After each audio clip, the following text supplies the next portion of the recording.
Əziz dostlar, sizə sürprizim var. Ümid edirəm ki, bəyənərsiniz. İlk öncə sizi dostluğunuzun 30, məzuniyyətinizin isə 20 illik münasibətindən təbrik edirəm. Nə gözəl ki, belə möhkəm dostluğa imza atmışsınız. Həmişə birlikdə mehriban olun.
Ömrümün en şirin duygu kaygısız günleri, her anı bir ömre beraber seyirli günleri, en temiz arzulu günleri,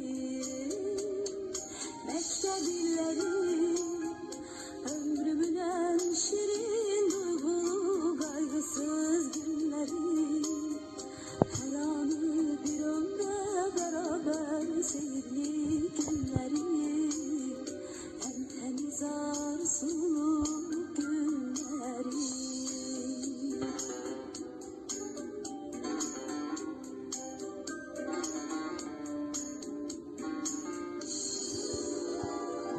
Hele onda bu dünyanın şerrinden, yalanından haberimiz yok idi. Dem düşseniz kederimiz bir damcı, hele onda sevincimiz çok iyiydi.